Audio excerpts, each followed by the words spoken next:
Hi, everybody. Welcome to this edition of the XPEL podcast at NADA. I'm Steve Janice. I'm joined by the founder of Automotive Ventures, Steve Greenfield, and the VP of Revenue for XPEL, Tony Rimas. Expect this is going to be a fun discussion. So I'm going to start very broad. How do you two know each other? You want to take that one, or you want me to? You go first. Well, we bought, when I was with Auto Trader, we bought one of Tony's companies. He was a venture capitalist. Okay. He pathed the road and inspired me, frankly, to take the path that I'm on now. But back at that point, 15 years ago, he was a venture capitalist, very successful, focused also on automotive. And we ended up buying one of his companies. And so at one point, he and I were negotiating, I'm sure. It was a very good outcome for him. I don't know personally, financially, but for his firm, it was a good outcome. Good outcome for the entrepreneur. And since then, every chance I get, I try to catch up with Tony. Yeah. Is that pretty good? No, that's a fair description. Yeah. The negotiation was very difficult. We had a very difficult entrepreneur as well. Good guy, but to remain nameless. Yeah, to remain nameless. He might just be walking around. He might be back. He might be back. But we love that guy. At the end of the day, what Steve did for me really kind of like launched my firm, which was called Fraser McCombs Capital in the beginning. Okay. And I worked for Mr. McCombs, and Chase Fraser really was the guy that was the idea guy that was like, hey, why don't we do what you did with that first investment you sold to Steve, and like, let's make a thing out of it. And to your point, I was actually a family office employee, so it turned out really great for me. The family took care of me, but yeah. I didn't get a steak dinner out of it, though. What? Yeah, exactly. Maybe today. I'll keep I was hope going to say, alive. there's I'll keep quite a hope few alive. steakhouses No, near, no, probably. Yes. What do you do for dinner? There you go. All right, so you did that together. You obviously parted. It went well, and you've remained no doubt. colleagues, which is good. Steve, how much do you know, or what do you know about XPEL? I know a lot because Tony's brought me up to speed. Okay. He gave very me good. homework ahead of this assignment. Yes. So yes, a lot. Yes. And looking around here, the product looks great. Yeah. So when it does look great. So what do you see as the biggest trends right now? And this is very broad, but dealerships are facing immense pressure, obviously. Yep. XPEL offers a certain type of product that might help them, but what are you seeing that what are they up against? Yeah, so I'll try to make this relevant here. So, we saw during COVID with the shortage of new cars, tremendous inflation of front-end gross profit, right? Mm-hmm. Something like, I don't know the stats exactly, but something pre-COVID, on average, 90% of cars were selling at a discount to MSRP. Mm-hmm. For the year of 2022, which was the high watermark for dealer profitability of all time, something like 90% of cars were selling above MSRP. It was a good time to be a dealer, Yes, right? yes. We're still feeling the after effects of all this, Yeah. And consumers are as well. But what we saw was both front-end gross and back-end grosses inflated a lot in those COVID years. Mm-hmm. Interestingly enough, front-end grosses are under tremendous pressure for a multitude of reasons. New car inventories are back, tariffs have inflated MSRPs, affordability issues or whatever. The interesting thing is dealers, thanks to partners like XPEL, have figured out to continue to drive back-end gross profit, which is great. So, I tell dealers all the time, don't worry, don't lose any sleep at all about things you can't control, the uncontrollables. What you can't control, for example, is whether or not your OEM is making product that consumers want. You can't help. Right. And I won't name any brands here, but there are certain brands right now that suck. And if you're a dealer and you're downstream from an OEM, you're like, man, I wish my OEM would produce better product that consumers want, because they're directly proportional to how much front-end gross they're going to get. On the back end, though, they can still control what happens in terms of attach rate, PVR on the back end. And what gets me really excited about what you guys are building is the fact that you provide that lever to the dealer, right? They can decide how much they want to understand and work closely with you to drive a lot more back-end gross for all the reasons that Tony's about to articulate there. So it does really excite me, and I think you guys, I'm sure, have a lot of data to show that the dealers that have really embraced your products drive a lot more back-end gross, which gives them a controllable lever in this environment where front-end grosses are just going to continue to be under pressure. Yeah. So Tony, as a dealer, former dealer, does all that resonate with you? It resonates well. I was not a dealer or even actually operating dealerships during the pandemic. But as a consumer, I saw the market adjustment premiums and all those front-end gross drivers that he was just describing. And, you really didn't have to sell anything in F&I because you're making so much front-end gross profit. Now that front-end gross profits have come down, but whether it's through tariffs or additional costs or supply chain challenges, prices continue to grow and get higher. Well, what we've seen is in a trend, and obviously we saw a lot of attach rate with XPEL on battery electric vehicles. Almost kind of like, hey, I bought this new iPhone Air, I get a cell phone screen protector, and I get a case immediately because I might drop it. And if you think about it, now with the prices going up so high, it doesn't matter if it's ICE, plug-in hybrid, or BEV, price points are so high that the customer's like, it's almost like buying a premium cell phone. It's like, I bought this thing, I'm gonna keep it for a long time or keep it longer than I did my previous cars. I'm gonna protect the actual cosmetic appearance of it. And so that's been a nice driver for us, the inflation in prices. So, still lenders are actually advancing for our products and they love it because it's a tangible ad. And a lot of dealers are actually reinsuring around our products as well. And obviously that gives them some of that long-term tax efficient income. But enough on XPEL. I mean, like I want to go back to really, I mean, this is your ask, but maybe you can get his background on what he did since he bought HomeNet back at Cox and really what he's grown, because Let's go there. This guy's like a celebrity amongst this room. I know, I saw the entourage. Let's go there. So, so tell us your background, Steve. Yeah, we're lucky enough. I mean, when Tony and I worked together, I was overseeing acquisitions, first for AutoTrader, then more recently for TrueCar, but 5 years ago decided to leave the corporate world, start a venture capital firm. So we've now, we're on our third fund. And again, I'm exactly taking the path that Tony laid out before me. Yep. So thank you for the inspiration. Trailblazer. But no, really, all kidding aside, we've made 55 investments. We're on our third fund. More than half of the capital we raised are from dealer principals. Oh, interesting. So it's very interesting, and it is a heavy weight that I carry, that dealers are entrusting me to find companies, many of which now are exhibiting here, and find companies that not only will provide them a good financial return, but also in many cases when we invest in early stage companies, they want to either directly invest in them and or adopt these technologies early to give them a competitive advantage. So it's become a win-win.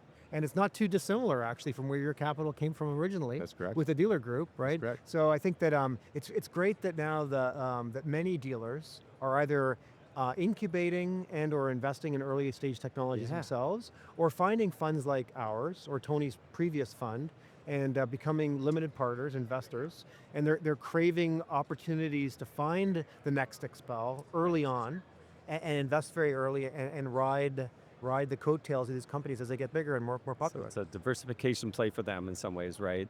So as you walk around something like NADA, Steve, then you're probably wearing a few different hats depending on which booth you're looking at. Right. Yeah? Yeah, often, I recently, even this morning, I was at one of our portfolio companies in the other hall and presenting on their behalf. And I've got to go back to another one a little later today. Okay. So yeah, trying to really help them as much as I can grow, find dealer customers, et cetera. But I'm actually more interested in the entrepreneurs that are loitering around. Okay. Trying to stumble across a dealer or two that are very, very early, that don't yet have the budget or capacity to exhibit. I'm trying to find those early entrepreneurs, and it's a little art or science, right? You got to send the signals out. Yes, right? yes.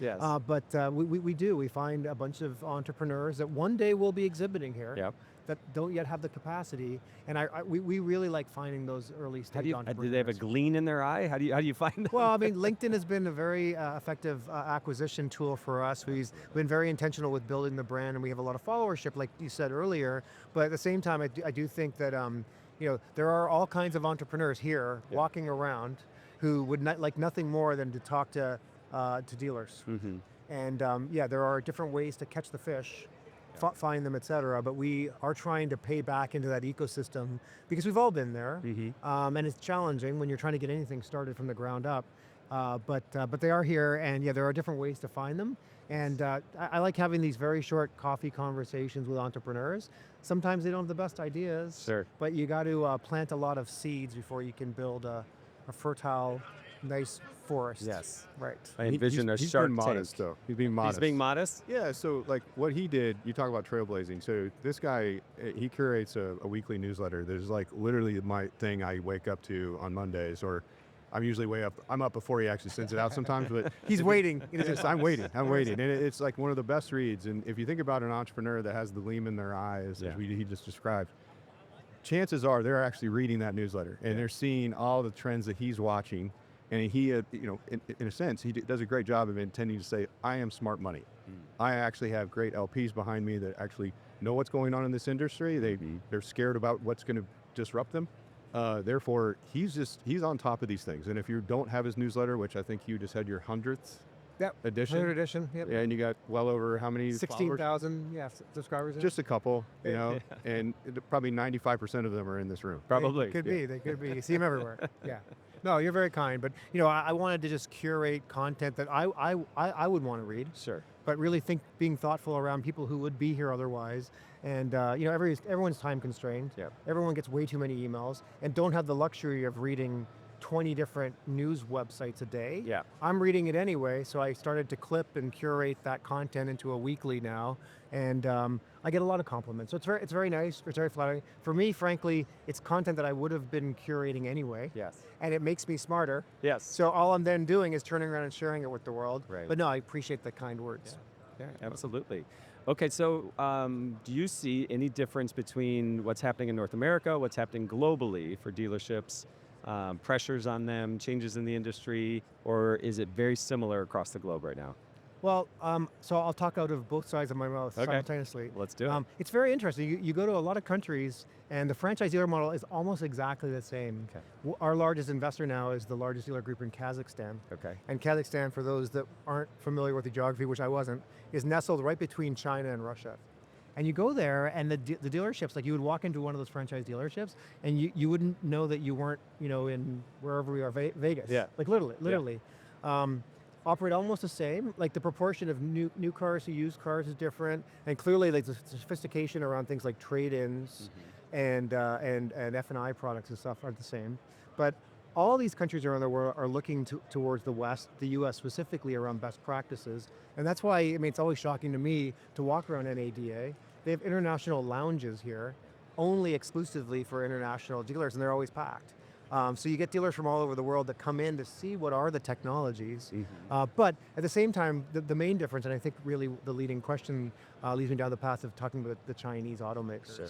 And where there aren't tariffs, like for example, in Kazakhstan as an example, 4 years ago, the Chinese market share of that market for new cars was 0. Right. Last year was 50%, Okay. 50. Yeah.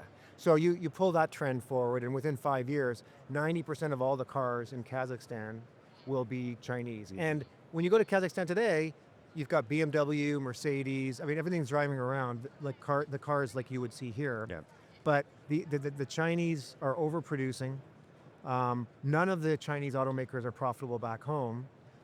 So if they export a car, even into a market where there's tariffs, they're much more profitable.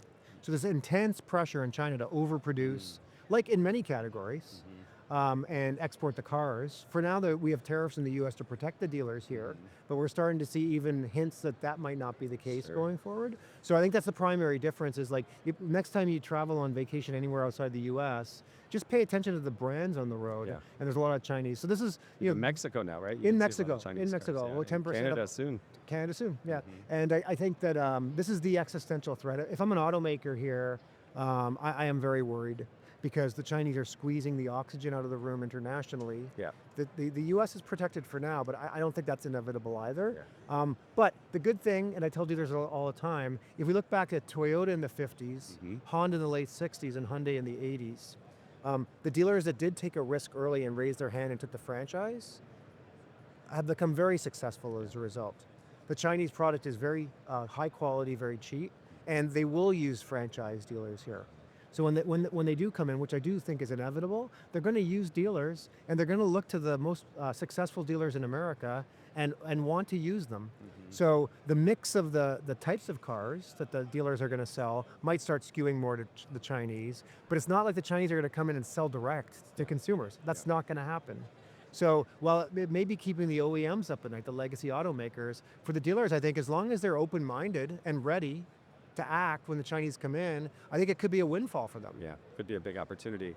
Yeah, and in China, Tony, I know XPEL operates in China. Yes. Yes, and have our own I shouldn't say our own, your own direct distribution in China. Is that correct? That's correct. So we had a very great distribution partner there, and it came a time where we decided to bring them into the family, so we're direct in China.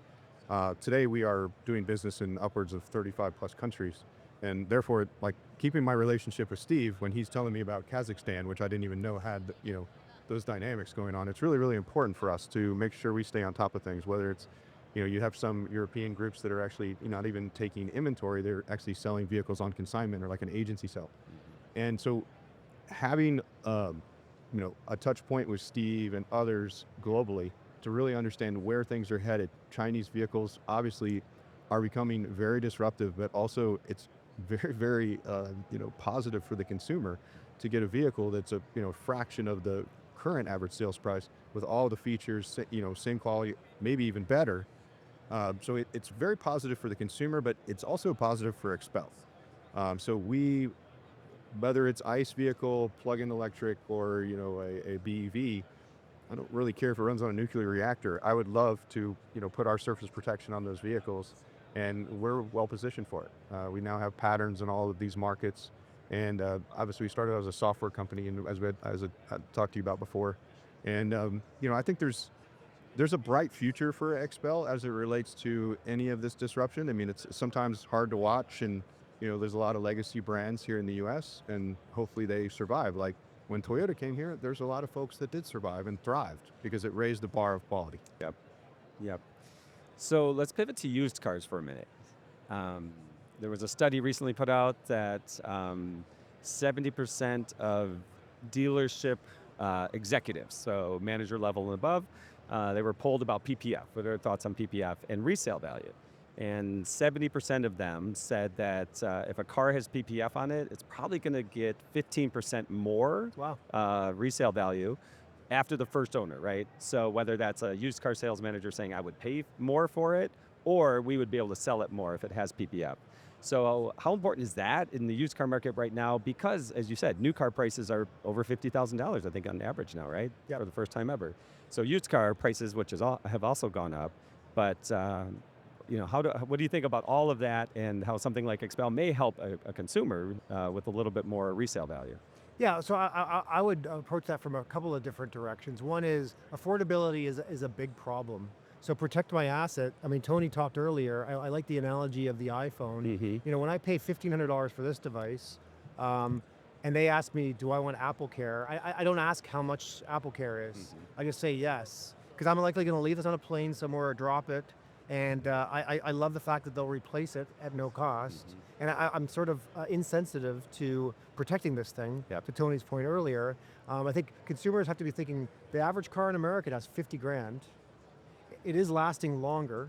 And I think much aligned like a technology product, these things are pretty complex. Neat. So I've got to protect my investment overall and protect the residual value. And then I think for the flip side, what you just said must really resonate if I'm leasing a car and a finance company, and I'm on the hook for the residual value after, and I'm very sensitive to that. I'm taking the balance sheet risk on a vehicle. Why wouldn't I protect the car if I can move the needle 5% on the residual value, never mind 15%? Yeah. So, I think we all are starting to think about these things more as complex technology devices that are lasting longer, that we're investing more in. I think there is going to be more tailwinds, good positive momentum towards people really being thoughtful around how do I protect my investment. Yeah. And then Tony, would you agree with that? Oh, absolutely. And I think one thing that we haven't mentioned is he and I spent a lot of time in the wholesale auctions, whether it's Mannheim, what was Odessa, Americas, any of those auction space. And you guys might not know this, Steve, but there's basically this wonderful 5.0 scale, like an Uber rating. Okay. Right. And until really a lot of the advanced technologies inside of a car, they weren't really showing diagnostics. You didn't really know what was going on inside the car, but the outside of the car, it was cosmetic. Yeah. Right. And if you wanted to get, a car from whatever 4.9 to 4.1 really quickly, it was all the rock chips and the scrapes and the dents and everything else. And cosmetic was a big factor in the auction space, and still remains one, by the way. And so I think there's not only value for the retail consumer, but I think there's value in the wholesale market as well. Even some of the rental car companies that have vehicles that are put out there, and I'm not sure how you guys treat a rental car, but not quite as well as my nice car. So at the end of the day, I think that it's going to be relevant for quite a few areas of the industry. Yeah, absolutely.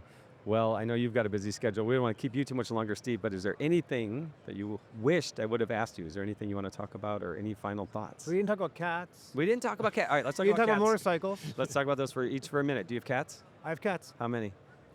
Should I disclose? I don't even know if it's legal. Okay, I'm okay, above the many. legal limit. Do you have a in my favorite cat, category. or is that also? I don't have. You can't choose favorites. I know, It's just the way it works. Well, they're kids. All right, Kids. right.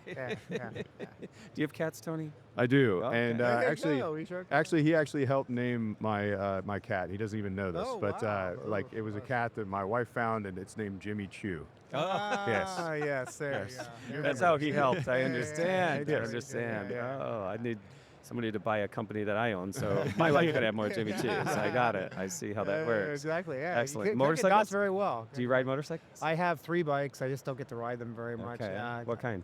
They're all Japanese. I have the different food groups, all 600s. They're all Okay. at a racetrack up north of Atlanta where I Yeah. am. Yeah. And I just never really get up there to ride them anymore. Which is maybe from my investor standpoint the best thing. They probably don't want me riding motorcycles on the racetrack. Right, Yeah, yeah. right. Yeah, Very it used cool. to be my one vice, and now my other vice is cats. Yeah, yeah. I like it. I have don't know both. which is worse for me or better for me. Yes, yes. Well, I'm with you. They're both good. They're both good. Well, Steve, thank you very much for coming Thank by. you. We appreciate it. Tony, thank you as always. Thanks, Steve. And have a wonderful NADA. Cool. Right. Thank you, Steve. Share with you. Thanks.